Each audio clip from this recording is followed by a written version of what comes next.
redo it. That's the opening now. No. Go ahead. Go ahead and get started. Anyway, hi everybody. Welcome to AnavCast Season 3.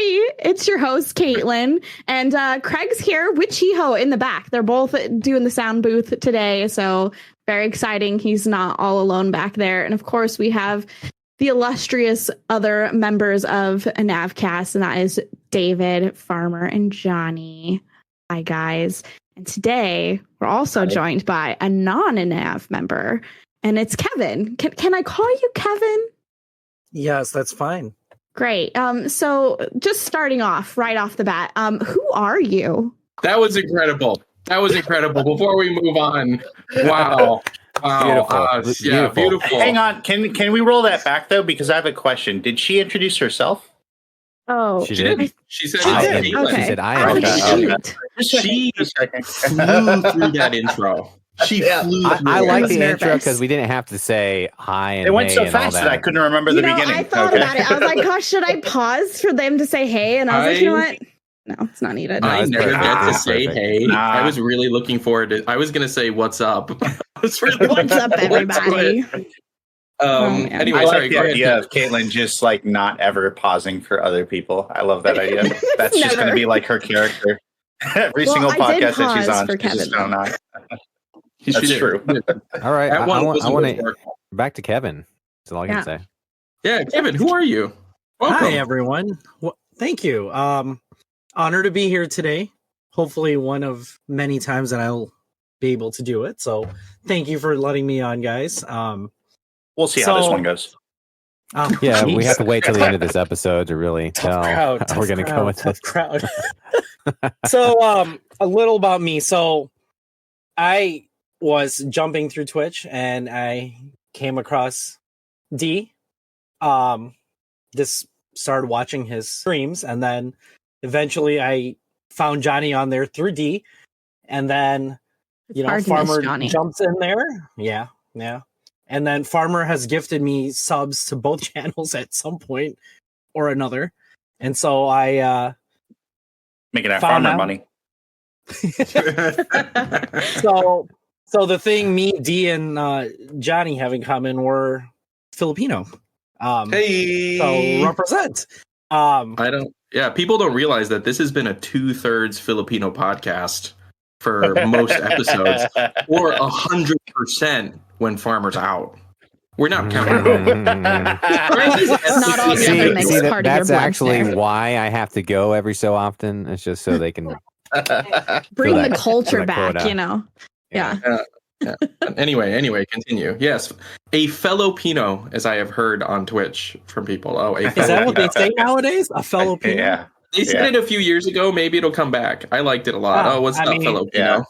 I mean, everything always comes back, right? I think this is Exactly. the year where like baggy jeans and throwback jerseys and baggy clothes are back now, right? So eventually, I was wearing like a flared leg. It was almost like a yoga pant, but it was very bell bottomy flared leg at the bottom. Yeah, I've been They're seeing a lot super of bell bottom comfy, stuff. Mhm. And my aunt goes, "Oh, did you get that from a thrift store? Okay, I see you're wearing that." I was like, "No, I got them at Walmart on clearance, but Yeah. still, they were so comfy." The difference between Walmart and a thrift store is about 600 feet. I don't know if you know this. But it's interesting you bring that up, Kevin, because David and I, when we originally talked with you about coming onto the podcast, I asked him. I was like, "Where did he come from?" Right. So for people who don't know, we have a handful of streamers in Anav, and there's so much crossover. And so sometimes it can be hard to pin down where someone's initial entry point was. So the person I think of off the bat is, who found Aber Ash? How did we meet Aber Ash? I have no idea. If I had to guess, I would say it was Farmer. I would Was say it you, farmer Farm? too. Yeah. I think it was collectively me and David, honestly. Okay, because I have no idea. Maybe. Right? I have no idea. And now Ash and I are friends. I have no idea how we met. And Rika, I only know we met Rika through Hayden because it was told to me. I wouldn't have known, right? And so before you joined, I was like, where did Kdawg come from? I'm like, did he find me first? did he find my channel first? And David was like, no, I think he's from my channel. And I was like, I don't think so. Hey, no, okay. Like, we've got the story here right there for you, folks. Right here, I got the exclusive on the actual truth of it all. Yeah, but apparently he came from but that's not surprising. I don't think people realize that DJD is often the number one streamer on Twitch of whatever game he's playing at his time zone.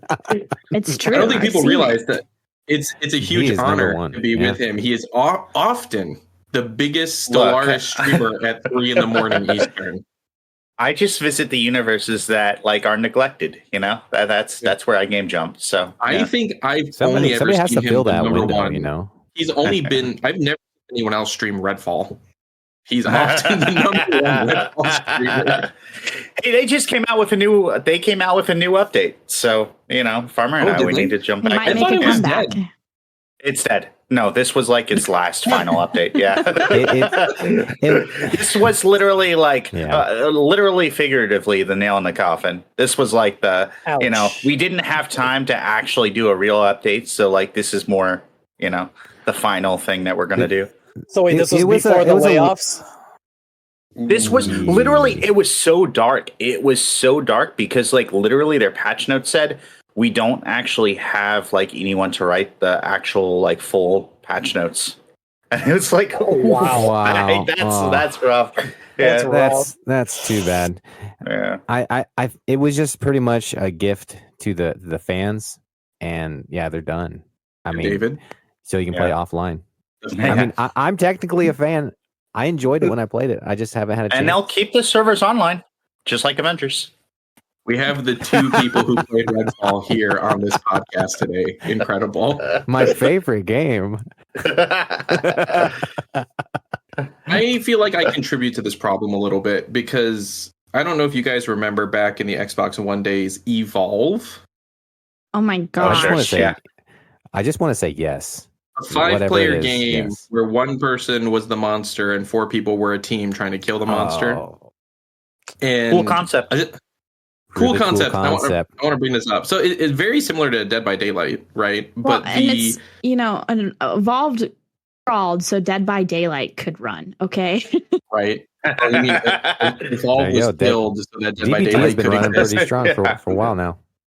I paid, so that game ended up going on sale, and a bunch of us got it, and people were playing it, and I didn't buy it on sale because I was like, this game, we're not going to be playing this game. This game, this isn't going to last.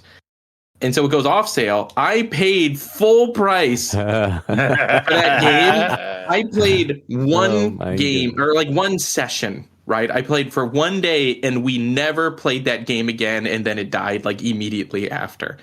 But because of that experience, when David gets excited about a game, well, actually that one and then Anthem.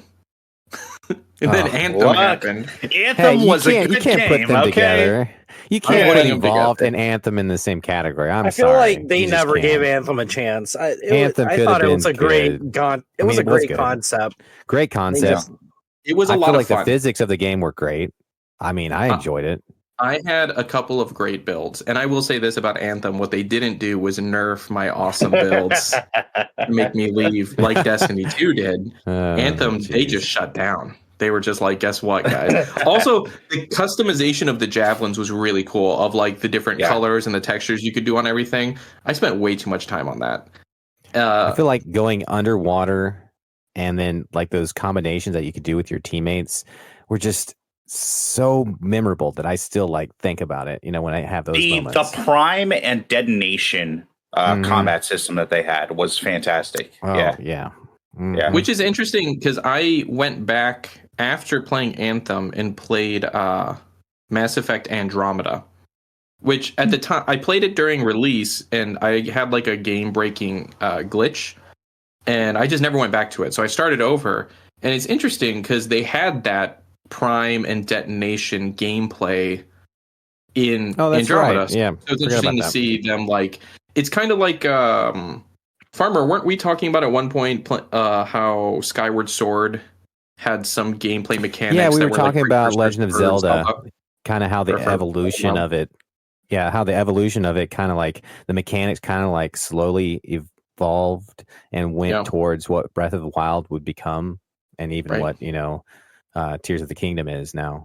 It's really interesting. Like when you're playing it, you don't see it, but if you were a developer and had all the stuff there, collectively in front of you as you're developing it, you could probably see the shift. Oh, hey, let's put this here. This works here. Let's not use that. You see the puzzles, you see it coming together. You remove some of the pieces, but you see it kind of like creating that evolution of what the game is to come. It's really cool.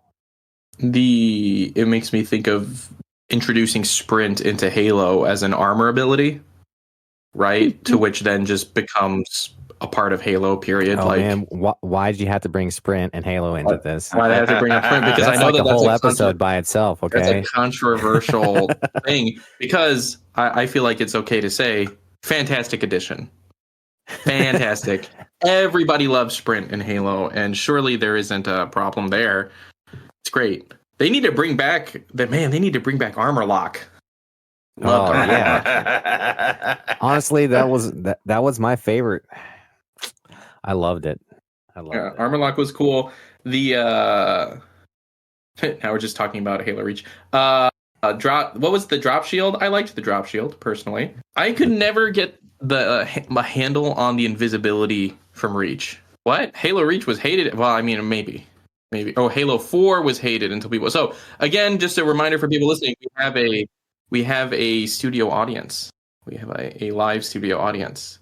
So when Reach came out, everybody who loved Halo 3 hated Reach, but once they got Halo 4, all the Reach lovers haven't stopped. Every iteration of Halo has its fan base. It really does. Sure. And you get those people who want to cry about things that change. Life change. That happens. Change it is just good. happens. I cried at Cortana's goodbye in Halo 4 when it seemed that she was gone, right? And she makes that moment, and she's not going to come back, and she says goodbye to Chief, and she makes herself big. I cried during that scene. That was to this day super emotional. I can't get over how emotional I was during that moment. And I finished it and I was bawling, and I came out of my room and my mom was like, "What is wrong with you?" And I'm like, "Cortana's gone." Absolutely devastated. I can't even think about it. I'll cry if I watch the clip on YouTube anymore. It's so good. And then they just ruined it in the next game immediately. Yeah. They're like, "Guess what? She's back." She's back. But she's not really there. Was gone. We're bringing it back because it's going to be better now. Yeah. If only they would bring her back as the AI for Microsoft. I feel like that would be the perfect implementation. Don't worry. Don't computers it's not still like it'll get canceled 10 years later or anything like that. No, isn't that like they a switched the Windows name 10 of it. Thing? Oh. Yeah. Now it's called Copilot. Cortana was never actually a true AI, right? I think it was mostly scripts and stuff. Yeah. Yeah, it was Siri. It wasn't anything actually art. Not like AI how we see them today. A mere 5 years later.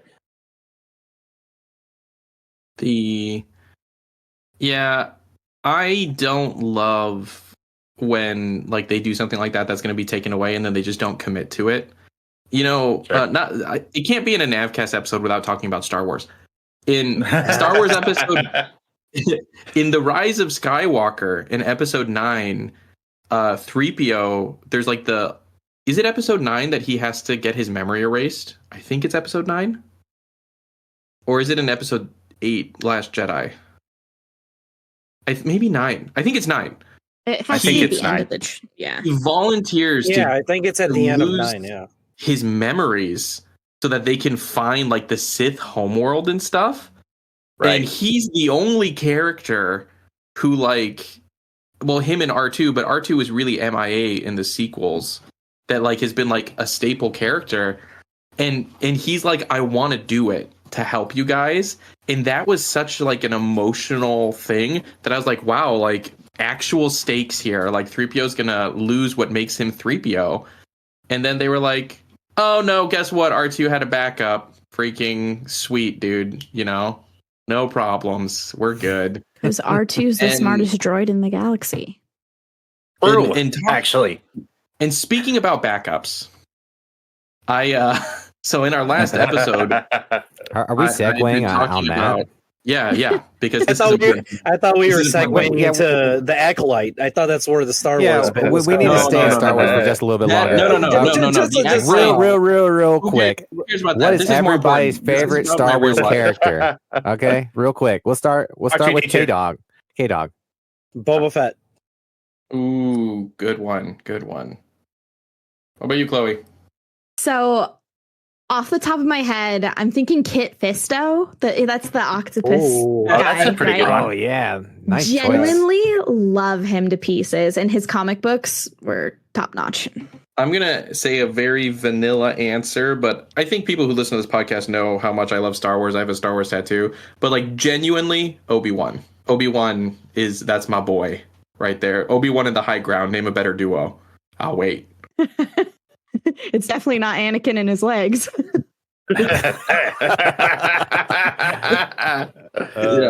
David, what about you? R2D2. Classic. Yeah. What about you, Farm?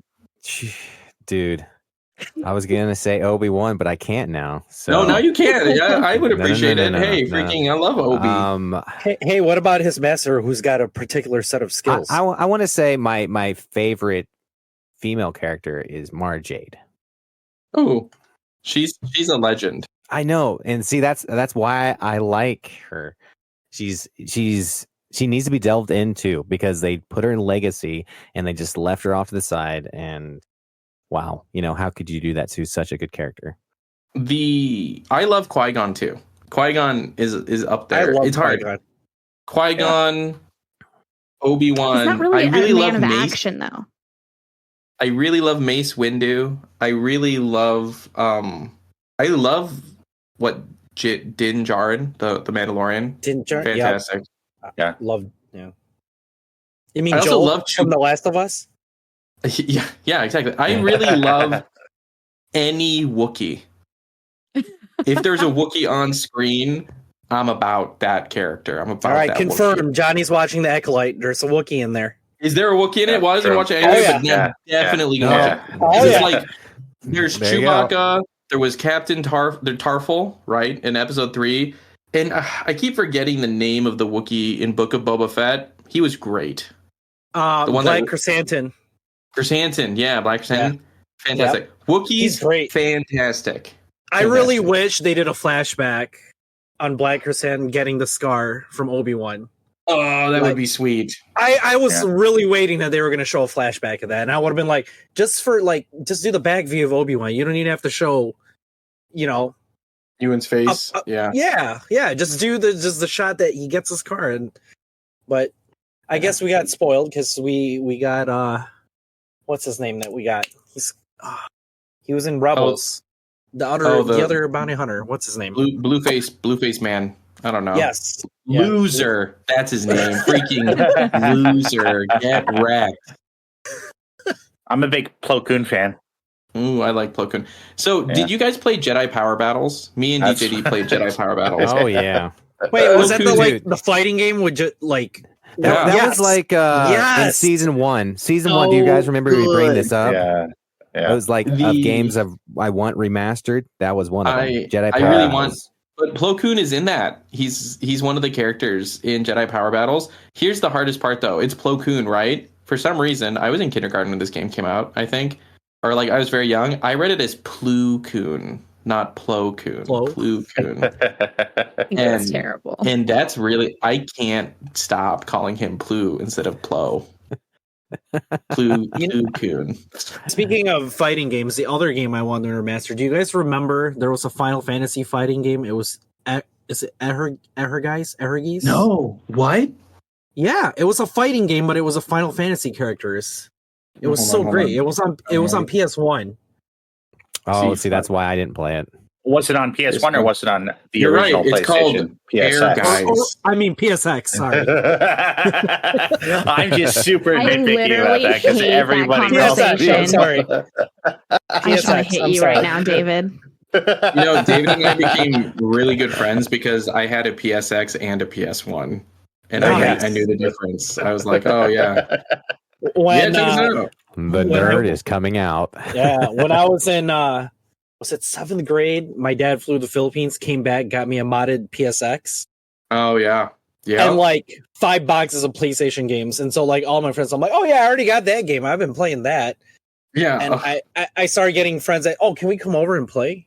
I'm like, for what? Oh, we want to check out your games. I'm like, oh, So, okay. Clips. So to our audience here, yeah, PSX. There was the PS1 was actually like a light gray, smaller thing, and then there was like a big boy, darker gray one, and that was also called. It was just called PlayStation, not PS1. PlayStation 1. Right. Yeah. I mean, would you say the comparison would be Game Boy Pocket? Clips. It was just before your time. Yeah. That's why I never knew about it. The PS1 could play audio CDs, I remember, and I don't think the original PlayStation could. And like there were also like there were a very few number of games that were exclusive for PS1. Yeah, kind of like the new 3DS and the new 3DS. The new 3. Oh my god. The even new 3DS. So I worked at GameStop during all of that time, and I can't tell you how many parents I had to and be like, no, it's not new. You're still buying a pre-owned console, but it's the new 3DS. Yeah, I worked for GameStop too for about 10 years. What? Really? Wow. Oh wait, no, I knew this. I paid attention. Yeah. I was gonna say you knew that. I was telling you about it, but I that ship has sailed. David did that for the podcast. He had him and all that. It's like, what? I didn't know that. Back before the digital download days, David and I used to wait at midnight for midnight releases, right, at this GameStop. Times. Yeah. And we would wait in line. We did for a handful of games, but I think, to go back to Halo Reach, for Halo Reach, we got there super early. And that GameStop, they closed at like 10:30, but then they opened again at midnight for people to buy games, right? And one of the employees left at 10:30, and there's like a group of like 100 of us outside. And we were all like, he has Halo Reach in his backpack right now. No, absolutely he did. Absolutely he did. Yes. We were all like, yeah, kind of. We were all like, we all know he's got it. And he just very calmly was like, have a good night, everybody, and like walked to his car, and we're all just like, You're just like, give it to me, good. I miss those days of lining up for release night. Like it's not the same now, No, it's not. I remember the first midnight launch that I like worked like the door at my GameStop was for the first Destiny. Like my boss was like, my boss was like, Kevin, you're just on door duty. I was like, what do you mean? You're just gonna call 10 people in at a time, check their receipts, let them in. I'm like, oh, okay. And I was having fun. Like it was so fun. And then there were a couple times where like I would be in line because I'd be off and it's for like a game that I pre-ordered. And they're like, don't you already have your copy? You work here. I'm like, no, I have to be fair like everybody else, contrary to your belief. Yeah. See, I definitely did not Johnny. do that. I took Animal Crossing home, I think maybe a week or two early, and it was during COVID. God. And I had to keep my Switch on airplane mode. So like everybody's like, don't let him catch you, but here's your game. And so wow. You've heard the story here first. Yeah. If it happened today, because like you had to pay a little extra to play Starfield early, they would be like, if you want to line up in front of GameStop, you got to pay $30 for that midnight release. Well, that should be the next AAA title, right? They should, one company should say, we're not doing any digital release. Oh my god! Like a week later. No, Can you imagine? Gosh. Can you imagine? That would be wild. Panic in the streets. Yeah. People would be pissed. They'd be like, so I can't buy it as digital on the day of launch? No. They'll be like, what about my digital only PS5? My digital only. Sucks for you. You gotta wait at least a week. You can still get a digital copy. At least a week, maybe a month. I mean, like, let's just push it out to like theater releases. Well, you can still get your digital code at the store. You just had to go to the store to get your digital code instead of just sitting on your chair. I moved to Japan 10 years ago, and I have not bought a physical game for myself since. So since 2014, I've not owned any physical games. I've bought physical Switch games for my son, but part of that, because there's like little cartridges, and it's really easy to. Then he doesn't have to deal with storage the same way and such. But yeah, I'm out of the physical media game, you guys. Boo! Just going back to GameStop real quick, it was also interesting to watch them transition because, like, originally you would have to pay at midnight for the game, and that line would take forever because, like, people would like not be able to, like, like their card wouldn't work or whatever, and like they'd have issues, and yeah, and then like the act of paying would like make the line that much longer. And so, like, when they finally started doing, like, the pay as soon as you get there or whatever and stand in line with your receipt, that was a way smarter transition. The pre-ring is what we call it for insider term. Pre-ring. Right. Yeah. And then if it was, like, a big launch, they would, like, give you the time where you can start pre-ringing people, depending on the game. It was either, like, if it was a midnight release and we were keeping it at schedule, we'd probably pre-ring, like, 3 o'clock, I think. Whoa. Oh, wow. That early. I did not know that. Depends on how big I just know your I'd get store there like was, but 2 hours early or whatever. Yeah, that too. Yep. Yeah. Wild. So, and it depended on the title too. Like if it was a big game that we knew we had like 100 people at least pre-order, like Call of Duty before, like they'd be like, yeah, but 3 o'clock pre-orders are shut off pre-ring. Otherwise, you got to ask people if they have a pre-order, you can ring them up. Otherwise, we may not even have enough copies. So they just got to wait till midnight after pre-order people pick up their copies. See, as long as we had the pre-order, I mean, like the number of like physical copies in the store, we would still pre-order for them up until the, like, 11 or whatever, even at midnight, because then we'd still get the pre-order statistic bonus because you had to have so many pre-orders a week and so many of this and that. So, but it also just depended on if you had the product. Yeah, I think the last launch that I did when I was still working, I worked Tears of the Kingdom at midnight, and we had, I think the last count before we pre-rang was like 115 or 113. What was the last game you guys pre-ordered and picked up at midnight? Because I can remember mine. Like at midnight or just like early? Oh, at midnight. At midnight. I picked up Arkham City, the second Batman Arkham game. That was the last one that I pre-ordered and picked up. I remember picking my Arkham City. I got a free Arkham City shirt, and then some dude called me out. There was like 10 of us or 12 of us, and some dude called me out. How come he gets a shirt? He already works here. Then they took the shirt off you, and you had to give it back. Is that what happens? Like, give it to the customer. No. I went outside. I'm like, $30. Who wants a shirt? Yeah. I remember it because I remember there was so many. I was surprised at how many less people there were compared to like a Halo drop or one of the bigger ones. There were people there, but not as many as I expected. I mean, even Madden now is not the same. Call of Duty isn't the same because, the crowd that you used to get before, half of that crowd digital, they don't want to leave. I don't even know that DJD came with me for that okay. one. It's David's fault. I don't know if I did or not. Fault. I know I came with you for a bunch of them, but yeah. You know which one I remember too? Also Fable 3. We picked up Fable 3 at midnight. Yeah, I do remember that, yeah. Oh, that's too bad. I've only ever played Fable 3, and for people who have played all of the games, that's literally all they say. They're like, "Oh, sorry." Yeah. I'm like, I have heard that the other Fable 2 is way better. I enjoyed Fable 3. But 1 I thought just was so slow. Like there was so many more quality of life improvements in Fable 2 that makes it more worth playing than 1, in my opinion. I only ever played Fable 2 and I enjoyed it. I played with David, actually, quite a bit. Yeah, I think we played a decent amount. I think the co-op in Fable 3 was actually way better than Fable 2's.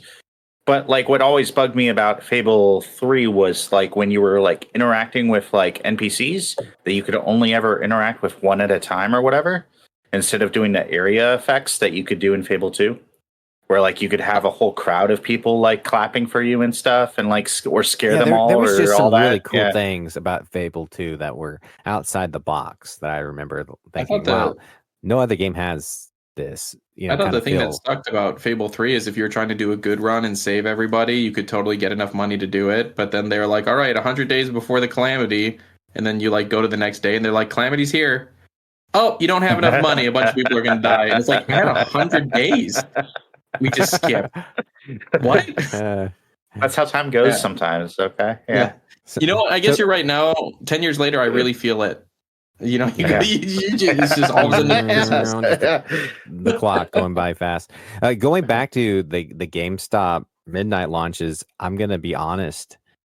I've never been to one.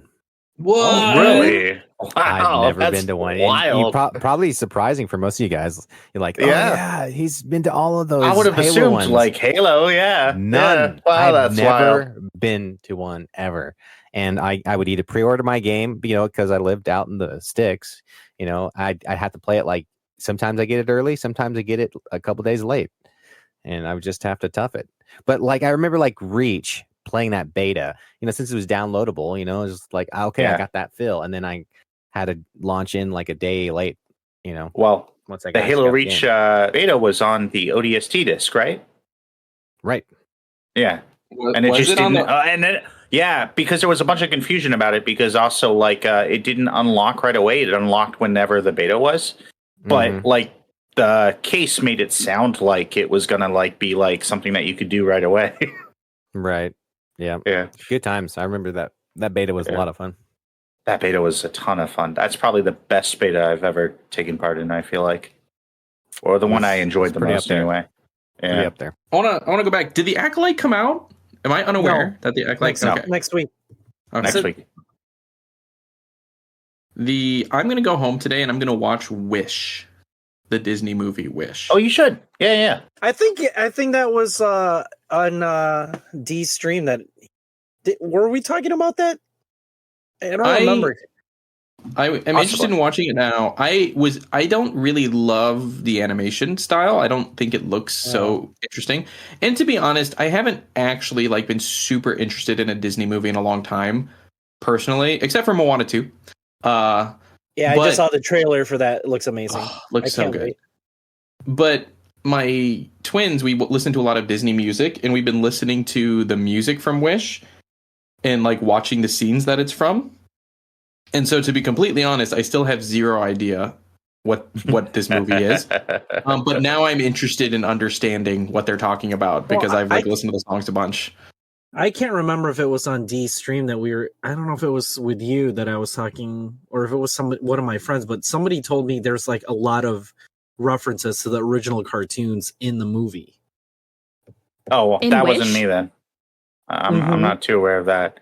Yeah. I don't know anything about the original cartoon, I guess.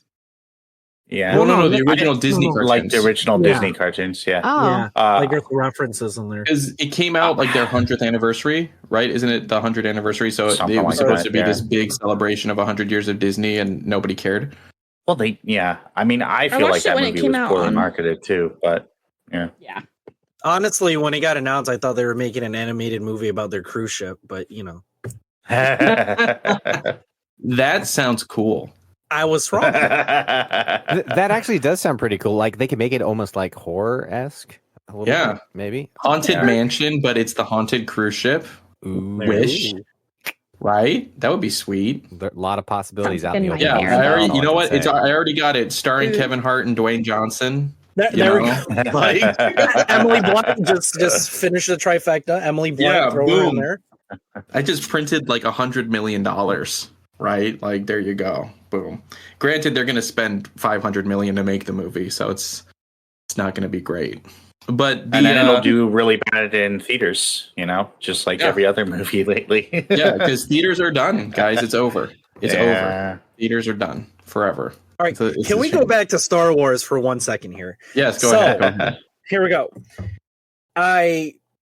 Over the span of a week, I watched a 4-hour video about basically the demise of Galactic Star Cruiser, right? Okay, sure. Yeah. So but really quick, was great, Kevin. For people, let's just say that maybe someone doesn't know what Galactic Star Cruiser is, and they're definitely not on this podcast right now. If they didn't know, what would you say that is? Disney advertises it as a immersion experience. You choose your own adventure, Star Wars. You stay on a galactic star cruiser. It's really just a Star Wars hotel. But that sounds that's awesome. Yeah. But wait, you said demise. Did it not what? It closed down. Like actually shortly after. Like I feel like a few months after Susan went. All right, so Kdawg, continue, please. Continue. Hang on, though. That's the Jenny Nicholson video. Yeah. Yep. Yeah. Okay. All right. I haven't seen it yet, but like I just showed Johnny her video on the various like Christian plays or whatever, like that one church in Canada does. Yeah. Yeah. Oh my god. She's really good. And then one of the other Disney vloggers that I watch, I don't know if you guys have heard of them, Ordinary Adventures. Peter and Kitra went on the inaugural thing as part of the media, and then they went again a second time, on their own time. And then they put out a 3-hour video about, how it was. And it's like watching their video, you're like, oh, I feel bad for like the cast members that like, put their heart into like, they have the name. I lost the name, but it's the people that train you while you're in there with the lightsaber and the Force.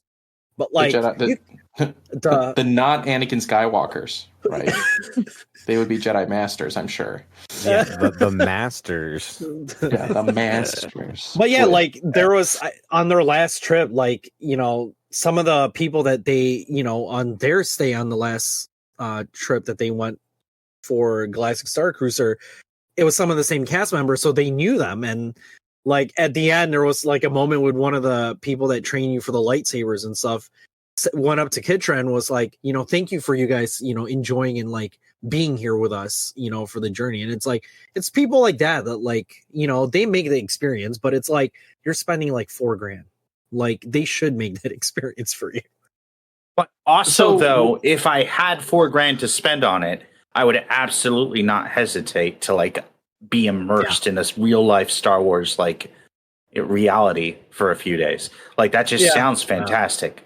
Like in concept, I mean, it's just the like having the $4,000 of flexible income that I can throw at it. That's the only real block in my path. Right. Well, and that is shut down now.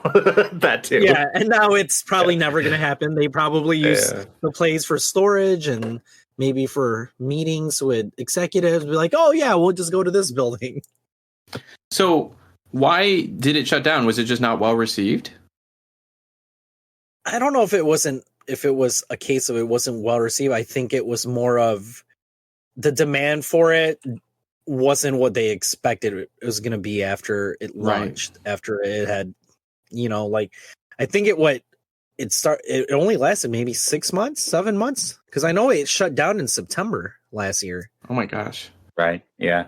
$4,000. You could buy a lot of things with $4,000.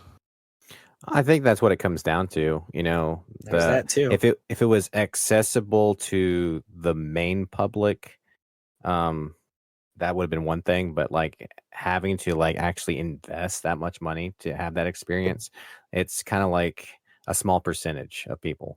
I'm going to go ahead and say that you could spend $2,000 and have a great experience here in Japan and come and see me.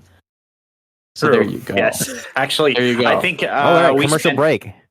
I think we spent $1,200 and we had a pretty good experience, despite some stress regarding money. Yeah. So yeah, you could spend way so less money. would be perfect. Yeah, actually, David, do you want to announce what we're giving away at the end of this podcast? What are we giving away? A trip to Japan? Was I $4,000 a trip with yours truly touring? You will go and don't see lie Johnny to at people, Japan, we don't lie here. Jeez, maybe I'm not lying. Maybe. Have you guys seen like travel influencers who do that? You can like go on vacation with them. They're like, me and 10 people are gonna go here and do this, and you can join this raffle and stuff. That sounds super awkward. I would hate to go on a vacation with 10 people I don't know. This is where I remember that I appointed a farmer, Anav treasurer, and he's actually just been holding on to all this Anav money for us to like be able to do it's been invested already. Okay, Yeah. we got the tickets. All right. At the end of this season, why won't we'll just say that at the end of the season? We'll have some kind of giveaway. I don't know what it is yet, but The giveaway is GameStop stock. Just one. I want to point out at only the end if of it this comes- season, it'll be August and it'll be super hot here. Super hot. And Chiho will still be in a sweater. Yes, Chiho will still be in a sweater. That's true. Should we turn on the AC, Chiho-san? No. Actually, I just realized the gift is Johnny is going to be in America. Oh, yeah, true. Actually, true.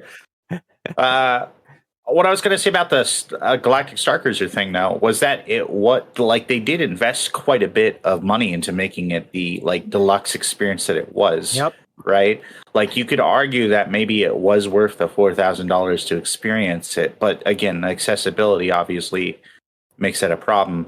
That kind of brings me around to I feel the same way about the PlayStation VR2 headset, where the PlayStation VR2 headset is a hefty $600 or whatever. But I bought it on launch day. But they haven't really given you it seems like a really nice piece of hardware, but you could technically get a better experience for a smaller price from something like the Quest 3 or something, Well, if you buy something like that really quick, you won't feel it as bad. That's all I can say. We've got a comment in here saying the Apple Vision Pros are $3,500. Yeah, That's disgusting. and HoloLens is still $3K. And what I want to say about that is that the Apple Vision Pro, it's not a VR headset, guys. It's spatial computing. Sure. That is not for fun. There's nothing fun about it. You do work on it and you can watch YouTube. That's it. Taking you And to Apple TV another stuff. universe one day. Well, at a and time. also you can pretty easily add it to a plan of finance it, whereas that's not necessarily always true of other things. Yes. Speaking about financing, I got an email from my bank and they're like, hey, we're really happy that you have a credit card with us. So we just decided to give you an extra $10,000 on your credit limit. We're raising your credit limit 10 grand, which I was like, freaking sweet, right? Cool. But then I was also starting to do some online shopping. And I'm like, wait a minute, they didn't actually give me any money. They're just they're like, guess what? We're letting you borrow more money, right? Yeah. This doesn't change my financial situation at all. And now I'm not super pumped about it. I'm just like, man, we're letting you dig a bigger grave or a bigger hole in the ground. I was looking at some synthesizers and stuff, and I'm like, wait a minute. Johnny would have booked at the Star Wars hotel for $4 grand. I was, but they were closed. I looked it up, but they were closed. Crazy. But you know what? They have at Disney Sea. So in Japan, in Tokyo, they have two Disney parks, Disneyland and Disney Sea. And at Disney Sea, they just opened this area with 4 new attractions, and it's Rapunzel, Peter Pan, I think Frozen, and something else. But dude, they have the Snuggly Duckling bar, and they have this boat ride you do that's all the lanterns and stuff. If you look at the pictures, from Tangled, it actually looks beautiful. Really cool. It sounds really That cool. sounds so cool. I would absolutely go. We are doing $4,000. It doesn't cost $4,000, okay. but what it It's will worth cost is that I love seeing the images of everyone being like, yep, get up. The park doesn't open until 8.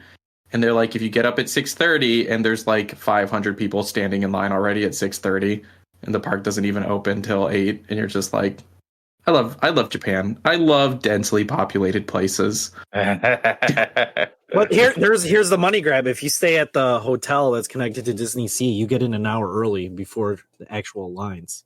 That's true. Just show up at 1 a.m. That's true. Just show up at 1 a.m. Just camp there. I guess. Yeah, because Orient Adventures, they did that. They went to Disney Sea last fall. Yeah. And I love watching their videos because then I tell my girlfriend, we're going to do that, right? And then my hindsight goes, we're not going to understand anything that's going on there. We're just No, they speak English. They speak some English. I don't know, but some of the rides don't do the dual languages. This is true. So that's why it's like. Well, they redid all this stuff at Disney Sea because the big thing before was Disney Sea was catered to adults and Disneyland was for kids. And one of the big differences is you can buy alcohol at Disney Sea and like walk around and drink it while you're doing all the stuff, and you're not allowed at Disneyland, right? Because it's for kids. But they decided to not do that, so now you can buy alcohol at Disneyland and walk around and be drinking and stuff. And so they're like, well, now we need to make Disney Sea more appealing to people because everyone's just going to Disneyland, and all the adults are going to Disneyland. So now they have these cool new rides at Disney Sea. Oh yeah, Clips. I'm looking forward to next year when Donkey Kong Land and the other expansion to the Epic the Nintendo Universe. World. Yeah, the Epic Universe opens up next year at Universal Florida. That's going to be great. I want to go to Epcot to do the adult thing where a friend of mine told me you go to Epcot and you have to drink an alcoholic beverage at each country as you go through. Oh. Mm-hmm. And I was just like, that a lot. How many countries do you get through before you're like plastered though? Like, I mean, it would only take me 2 countries before I was there. And then I would need to take a nap because there's nowhere to sit like in Disney at all ever. And there's no shade. And you're out there in the heat drinking. It's too much. I mean, I used to get season passes to Universal when I lived in Florida. And it's ridiculous how there's nowhere to sit ever. But to talk about, Disney investing all that money and then closing the Star Wars hotel, I actually have a friend who worked at Epcot for more than a year. And it's really interesting because you see Disney. So she was a part of the Disney cast, but like for the Japan section, like they were hiring Japanese people from Japan that spoke like very high level English and would fly them over for them to be doing like working like the Japan thing. Like it's like super authentic, surprisingly authentic, of like not Japanese Americans, not that. No, like we're bringing people from that country to work here so that you can really have that kind of experience. I was kind of shocked by it, to be honest. She's like, oh yeah, I'm moving to America for a year. I'm like, for what? She's like, I'm going to work at Disney World. I was like, what? Oh yeah. They're paying for everything to send me to Disney World to go work there. Like, what? But there's Disney here. She's like, oh yeah, but I'm going to work at Epcot. I'm like, what? I've only been to Magic Kingdom, so I don't even know what Epcot is. I have no idea. The big golf ball? The silver golf ball? I've only ever been to Disneyland in California, and that's it. I want to bring us back before we end this podcast to the story that Farmer wouldn't let me tell because he wanted to talk about Star Wars instead of backing up things. I bought the last podcast I was talking about how I was putting things on an external hard drive because I ran out of space in my iCloud storage, my 2 terabytes of iCloud storage. So I bought this 8 terabyte hard Star drive. Wars. That's true. Lots of space in Star Wars. Infinite, you could say. And the last week, literally, so I've been plugging my iPad into this drive and then just unplugging it, right?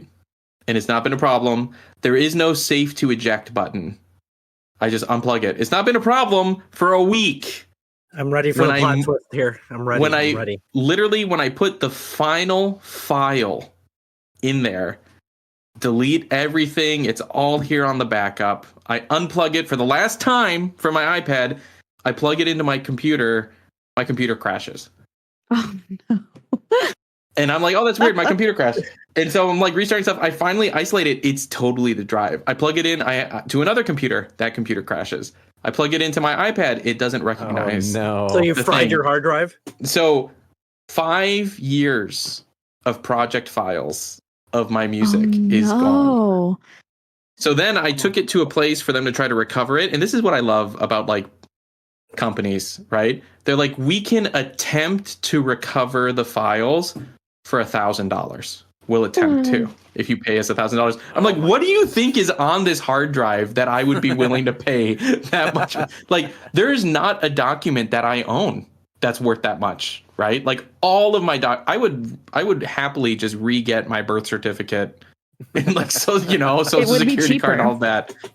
Like, so they reformatted it for me, but they're all gone. All of those project files are all gone. Everything up until 2024. I kept everything from 2024 in the iCloud. But, I feel strangely a little bit free because I will say this. In the last 5 years, I have never once needed any of those files, right? It's just a backup just in case someone asks me, oh, hey, do you have the stems for this? Or I would like to do that.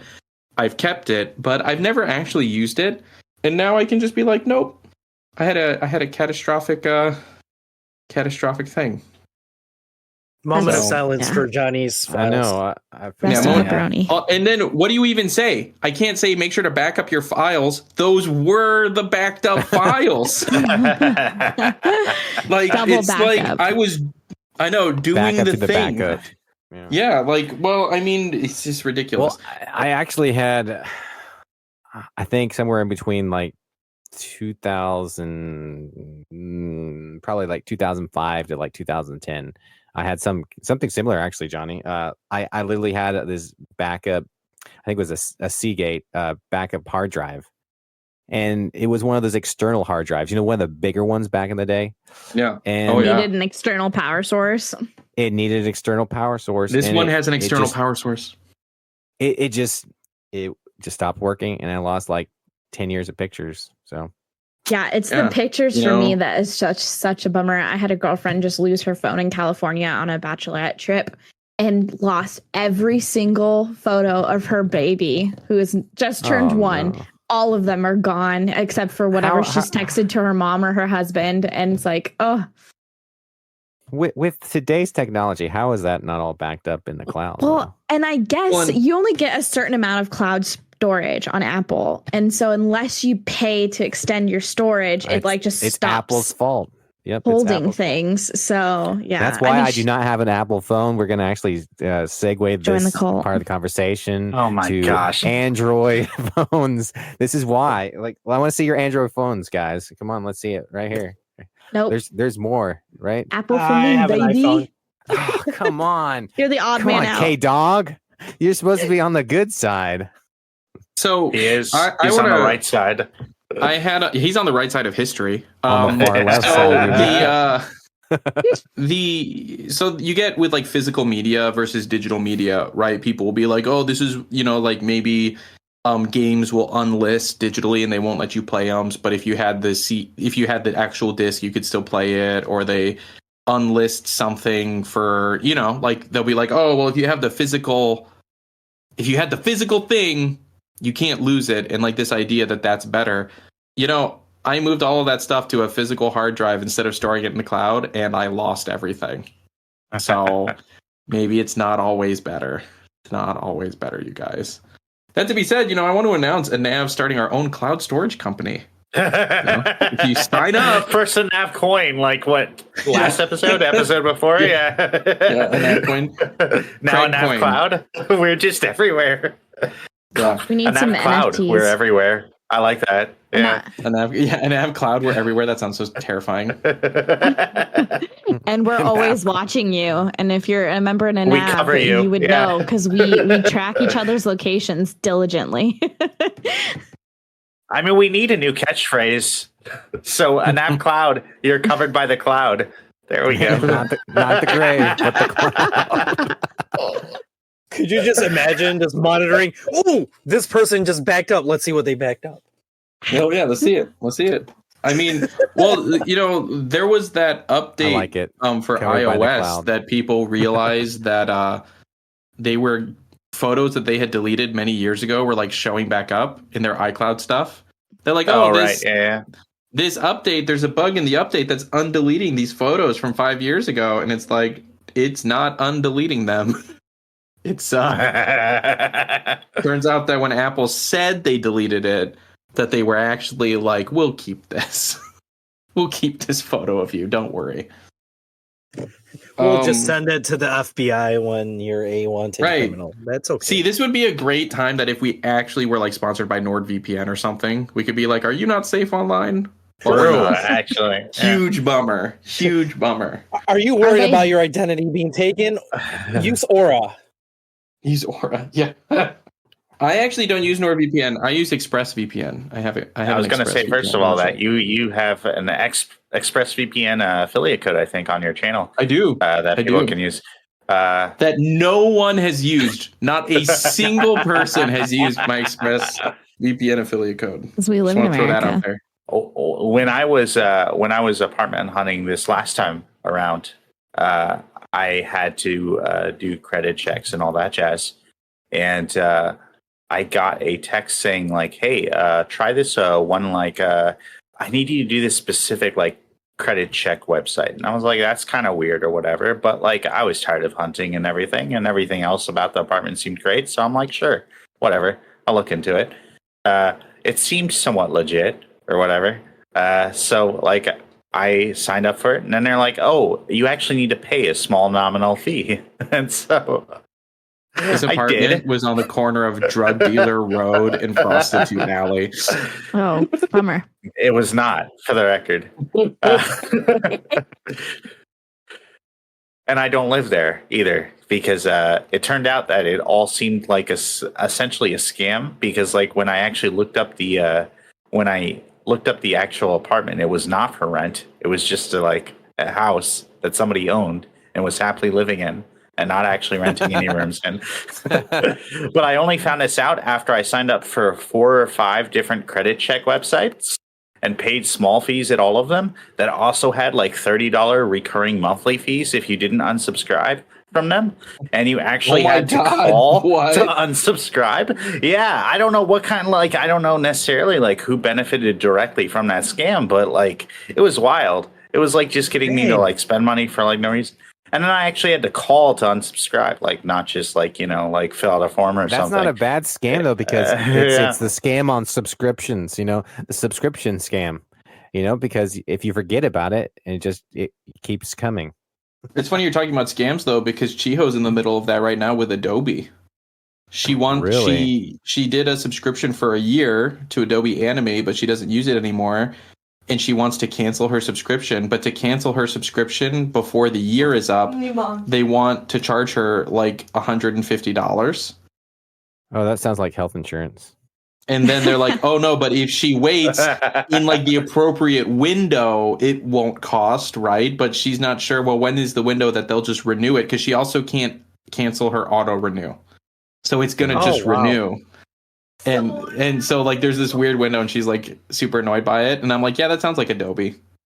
You know what would be really cool? Yeah. Just make a product that people want to own, right? Like you could just do that. Make a program that people want to own. But you can still buy it technically. You can technically still buy the version, but you just have to go through a couple different channels to do it. But it's super expensive. It's Adobe, and they think a lot of their product. Chiho has switched to Procreate Dreams for her animation. I got a message from Canva today saying that I had purchased like a membership, whatever. And I'm like, okay, I have gotten on and played with Canva a little bit to make like my Twitch stuff, but I have never used anything that required the pro. Oh, shoot. Did I? Maybe I did. I'm like, gosh, I don't ever remember signing up for this to do the thing. And I'm like, why is it charging me this? And I'm like, wait, shoot, maybe it did. But it says get started on pro. It doesn't say I have pro. Anyway, I'm just confused because us talking about this reminded me. I was like, oh, yeah, I need to cancel Canva because I don't ever use it. I mean, to be fair, she is a WoW player, like 3.5 billion people in the world. And I mean, like, they'll get you 3.5 billion people.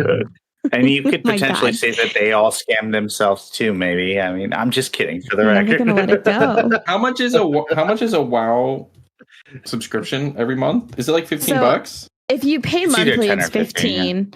But I pay. I think right now. Oh gosh, I usually do the 6 month or a year, and it's a little bit cheaper if you do it that way. I don't even know what this number is I'm looking at. If like 3.5 billion people paid $15 a month, how rich Blizzard would be. 100,000 million. It looks like it's 52.5 billion. I don't know. Don't quote me on this. Can't we transition Johnny turning into Dr. Evil trying to figure out this number? It's a lot. It's a lot. It's a lot of money. It's a lot of money. Yeah. But we need to wrap up. Does anyone have any closing comments before we finish? WoW is a great game. WoW's a great It game. is. Wow. Thank you. Wow was great. Yeah. I mean, it's great. My bad. For the Horde. That's it. That's all I want to say. For the Horde. That's what I'm talking about. All I can say is Kdawg, man, thanks for being here. Yeah, thank you so much. Thanks for having me on. This was a lot of fun. It was a lot of fun. We were chatting earlier, and he was asking, like, how long does it go? And I was like, oh, man, I don't know. We try to do between 30 and 50 minutes.